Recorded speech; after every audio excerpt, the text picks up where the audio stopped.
Welcome back! Welcome back! It's been a while. We're back. The Stain song. We are back. And we are stained. We made a whole new Xbox name, Entombed Coder 51. They just gave it to us to No, you're gonna have to blurt that out, and you're gonna have to like box that out because I don't want people adding us. We're gonna get too many friend requests. This channel's about to blow up. So we're playing Fallout 4 because it's amazing and Dan's playing, and because I have a story for you guys. So we've been gone for a while. Dan was with me. Feel free to jump in anytime, but I think you tell the story way better than I do. I lived it.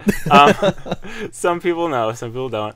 At the end of October, it was really exciting too, because we were gonna play Castlevania Bloodlines on Genesis for Halloween, and we would have recorded on Halloween because we record on Tuesdays. And then that Sunday, 2 days before Halloween, I woke up because I was in extreme pain, and then it kind of went away. And then throughout the day, it just got worse and worse on my left side, and I ended up going into the hospital that night, like right after midnight, and they had me on this crazy painkiller called Dilaudid, and it was crazy. Like, that part of the story is so important.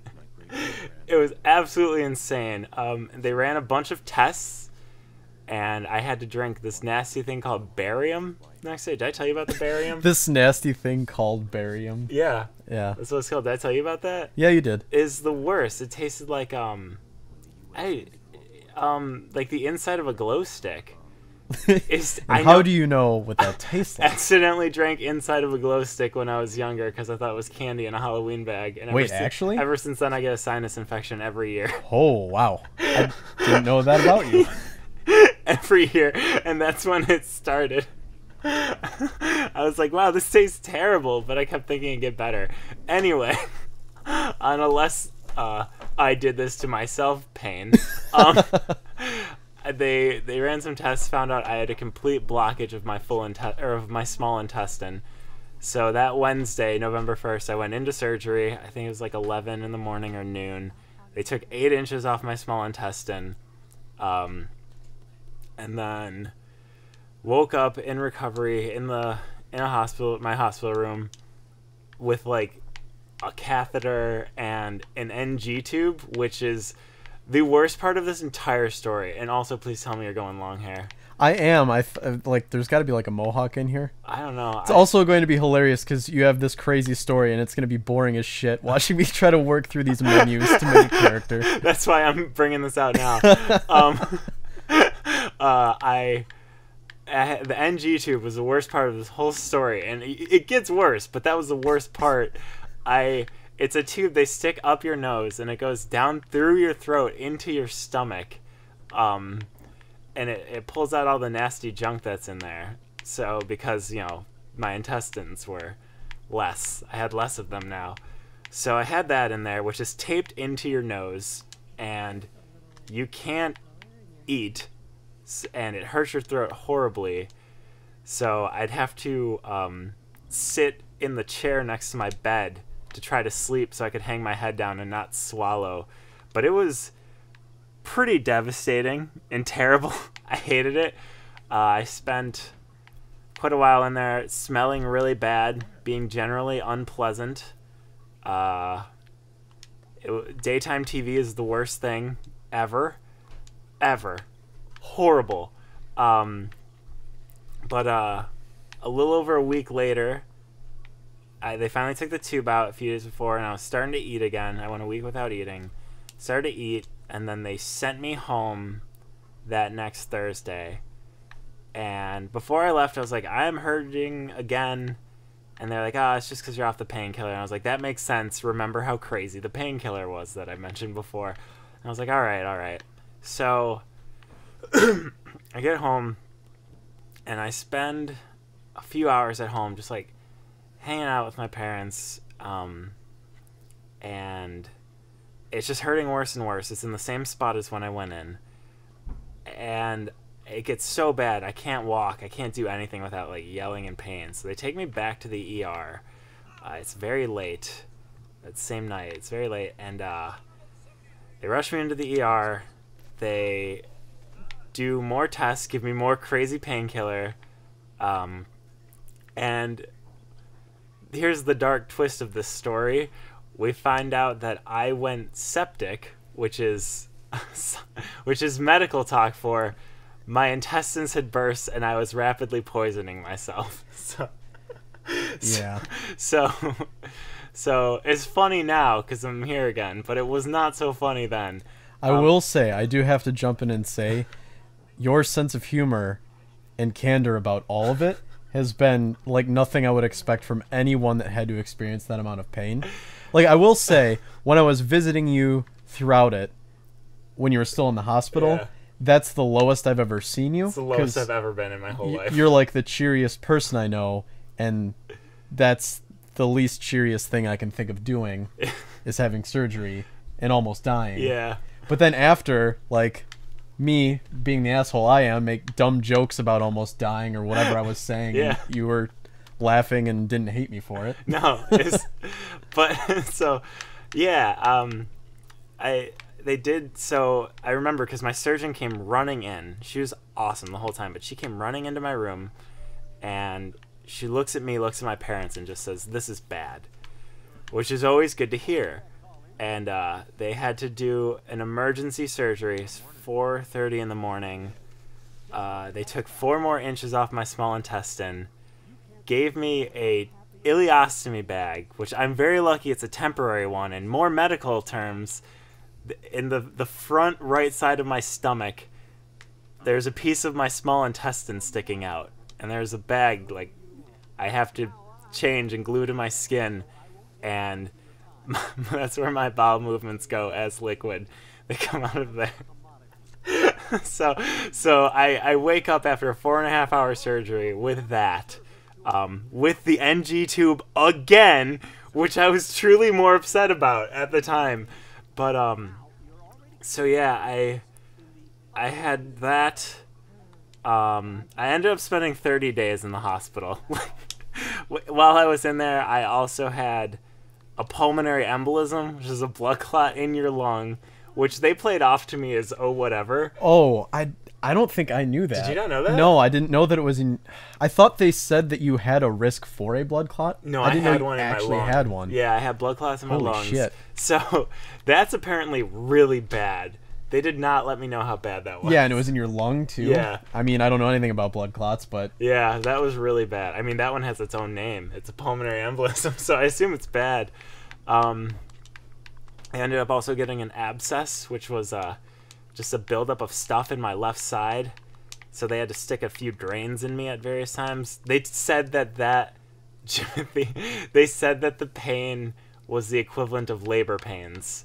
So that hurt. That hurt really bad. But yeah, I spent 30 days in the hospital. My mom and my dad and my girlfriend Claire were there every day, every single day. Dan, you came a few times. Evan was there. Owen came. Curtis, he came a few times. Like, a bunch of people came. Dude, I do not think I could have done any of this without so much support. Like, that was, whoof.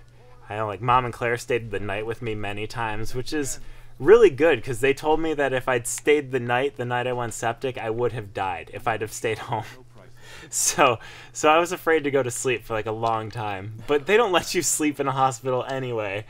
At all. No rest ever. I had so many IVs that by my last day, all my veins had gone bad. And they had to put in like the most precarious place one on my wrist. Just so I could have one more. But yeah, I had 4 IVs at a time. I couldn't eat for another week. And then I was just eating so slowly. I've lost 50 pounds because I couldn't eat. And with the ileostomy bag, everything I eat and drink runs right through my body so fast. So I spent all of November in the hospital. I left the Tuesday after Thanksgiving. And then I spent all of December at home recovering, learning this lifestyle. Like, I couldn't do anything. Do you know that you use your abdominals for everything? Everything. Sneezing, walking, pulling your blanket closer to your face, everything. They do call it your core. Yeah, it was everything. So that sucked. That hurt so bad. But Yeah, I got off those painkillers as fast as I could. I had an in-home nurse, and she was amazing. Helped me just get used to changing the bag and taking care of it, and made it less stressful for me. So, oh yeah, like had my parents here, thank God, and Claire again was over every day, just unbelievable support. You know, you were coming over, just hanging with me as I laid, like couldn't do anything. Brought the Switch upstairs. That was the other thing. When I was in the hospital, I couldn't, because of the painkiller, I couldn't read or focus on anything. So most of the time I just stared at the wall. Like that was my #1 activity, was staring at the wall. Me and Mom watched a lot of cooking shows. Watched a lot of Chopped, a lot of Beat Bobby Flay. I made a huge note in my phone of all the things I'd eat when I'd get out of the hospital, which I still can't eat a lot of them because of the bag.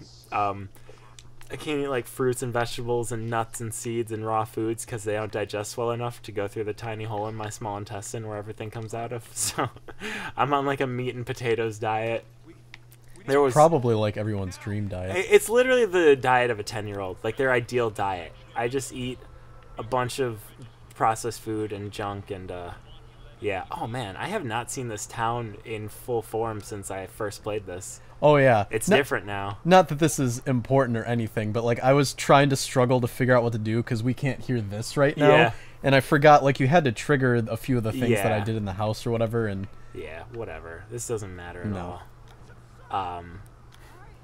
But yeah, there was even one week where my dad and my sister were gone, and me and Mom just ate like, she went all out, and we ate like steak and lobster and crab and shrimp, and watched Top Chef together for 3 days. So that was amazing. I drank a ton of Gatorade now to stay hydrated because it's very hard to stay hydrated. Yeah, spent all of December at home. Got back into work in early January. Everybody at my work was incredible. Mike was amazing. He did my job and his job. A bunch of people subbed for me. Nobody rushed me to get back, so that was nuts. Like, again, this crazy amount of support through everything. And yeah, but yeah, that's what it came down to. Like, I know you said that about like having a good attitude about it, but like I don't see another option, you know. like I had, for that second surgery, I had 3 outcomes. 1, I die. 2, bag forever. 3, temporary bag. So I got the best outcome possible out of 3. So, and plus, you know, I could just be bummed out, but it wouldn't make me better any faster. So, I don't know. There are definitely times where I get really bummed out and upset, especially when, like, the bag leaks or whatever, but, like, it's still better than the alternative. That is true. Could have gone way worse, so. Yeah, I was on blood thinners for a few months because of the PE, but, I got to get off those last week, and I get to go see my surgeon a week from, well, this video will go up tomorrow, so Wednesday. So a week from today. And I get to go see my surgeon, and we look at when we can look at reversal surgery, put my insides back inside. So pretty excited about that one. really just pumped for that. I just want everything back inside where it belongs. Yeah, what's your punch card at now for surgeries? I had a few more and you get a free one? Yeah. I told someone a few weeks ago, it's like, I had enough health issues in 1 month that I'm good for the next 40 years.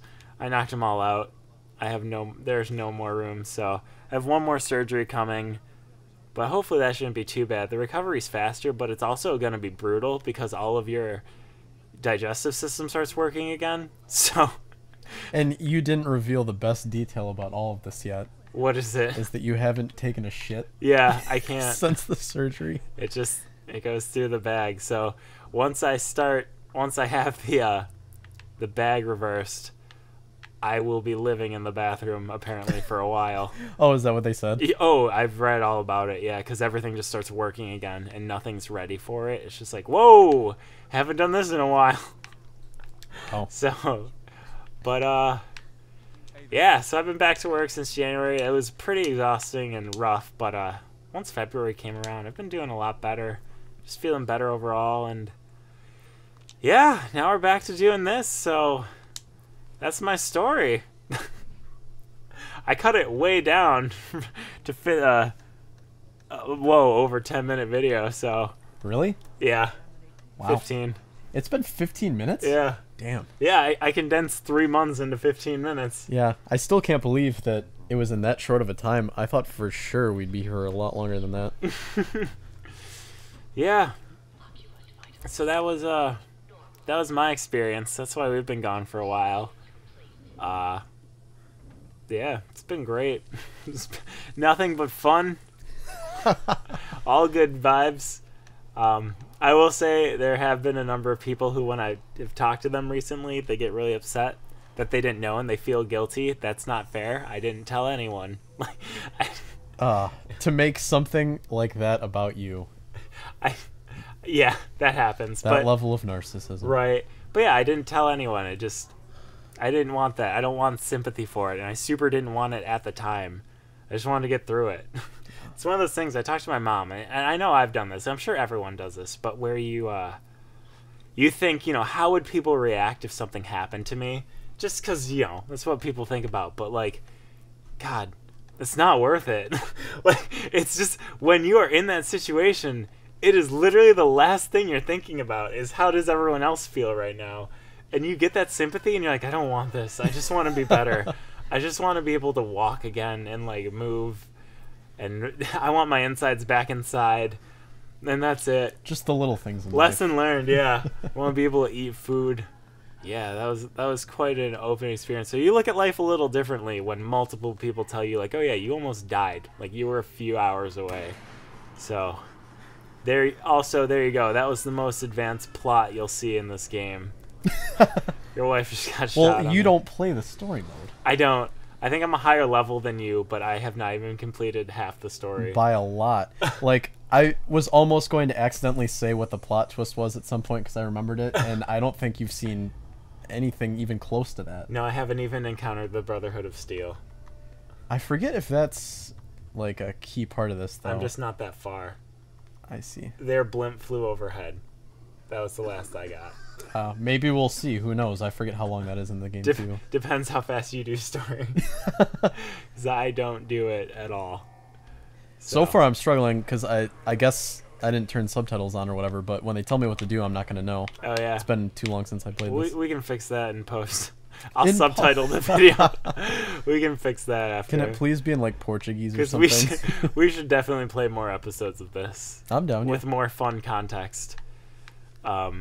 But this would be a good place to reset. Yeah. Or start over. Yeah. I like it. So yeah, that's my story. Just thought it'd be nice to explain to people. Again, I'm getting all better. I don't want sympathy. Get that out of my face. Oh, you're not gonna pull your dead wife out? Come on. That is a very good point. God, I probably can't. That's not hers. It isn't? No. It's the one across from the one with my wife in it? Yeah, the one with the dead one. There she is. There we go. Release. There we go. A horrifying thing to be laughing at. There's a happy way to go out. Talk to you my need that wedding ring. Dead frozen wife. That's a good way to go out. Yeah. So, but yeah, that's hopefully that's the darkest we ever get on this show. Ever again. You're not gonna open the tool chest? Oh, do you want to play? No, I'm a backseat gamer. Play, by all means. You know I'm a backseat gamer. Do you remember how to? You know what? I've got nothing for you. Just open. Let's start a new episode. All right. So, all right. Thanks for listening, everybody. I love you.